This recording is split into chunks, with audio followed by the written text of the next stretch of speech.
Olá, meu nome é Guilherme Cordeiro e você está ouvindo Em Suma, tudo de teologia em 7 minutos. Um podcast da Pilgrim. Nós vamos descobrir juntos algumas conexões improváveis em todas as áreas da teologia, buscando em toda a Bíblia e em toda a tradição cristã formas de abençoar a igreja toda. Tudo isso em apenas 7 minutos. A partir de agora.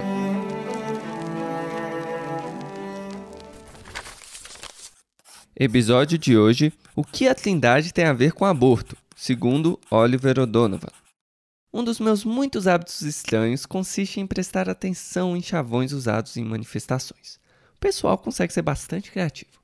Como estudei numa federal, chavões sobre aborto estão bem presentes na minha lista. Meu corpo, minhas regras. Esse você deve conhecer. Embrião não é cidadão. Talvez mais incomum. E o terceiro, mais raro ainda, meu útero é laico.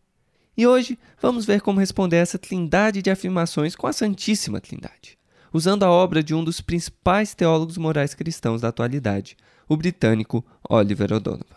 Então vamos começar interagindo com o famoso Meu Corpo, Minhas Regras. Para isso vejamos um dos principais tratados de bioética cristã de todos os tempos, escrito por O'Donovan, chamado Begotten or Made, gerado ou feito. Você já vê no título os termos consagrados pelo Concílio de Nicéia. Na Trindade, o Filho foi gerado eternamente pelo Pai, e não feito como uma criatura qualquer. Ele é do ser do Pai, tendo a mesma essência que ele, enquanto a criação vem da vontade do Pai, sendo, portanto, contingente, finita, de uma natureza diferente da de Deus. O'Donovan propõe, a partir daí, uma analogia com o que as tecnologias reprodutivas na nossa sociedade fizeram. Não se pensa mais que os seres humanos geram outros seres humanos de forma natural e iguais a eles. Agora, tudo tende a ser visto numa racionalidade instrumental, para ser feito e produzido de acordo com a técnica, sejam embriões, gametas ou fetos. E, nas palavras dele, quando começamos a fazer seres humanos, nós necessariamente paramos de amá-los. O que é feito em vez de gerado se torna algo que temos à nossa disposição, não alguém com quem podemos interagir em comunhão fraternal. Daí que vem o argumento do meu corpo, minhas regras. A mulher pode fazer o que quiser com o corpo dela, em vez de haver alguma dinâmica própria a ser respeitada nele. E aqui nós cristãos precisamos confessar que a criação que Deus Pai fez por meio do Filho e do Espírito é boa. A natureza não é uma prisão a ser escapada, é uma moldura a ser descoberta, com limites reais a serem celebrados e não negados. Assim como o Pai celebrou a criação no sábado em Gênesis, a técnica também precisa ter seu repouso sabático. Então a resposta a meu corpo, minhas regras é: meu corpo tem as suas próprias regras. E uma delas é que a gravidez não foi feita para ser interrompida, e sim para dar em nascimento. Mas talvez você diga que o embrião não é cidadão. O que está por detrás disso são defesas filosóficas mais requintadas do aborto, como a de David Bunin, que argumentam que o feto até pode ser uma vida, mas não é uma pessoa, cujos direitos devem ser preservados contra o direito de escolha da mãe.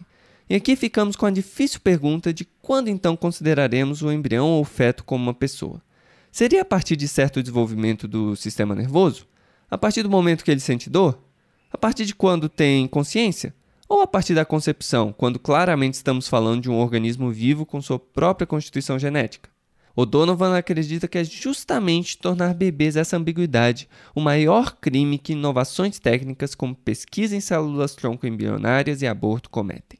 Isso nos faz pensar que uma pessoa decorre de uma propriedade específica, como ter intelecto ou sentir emoções. Os cristãos, ao longo dos concílios ecumênicos sobre a pessoa de Cristo, descobriram que não adiantaria pegar a alma ou uma outra propriedade específica da natureza humana como se definisse uma identidade pessoal.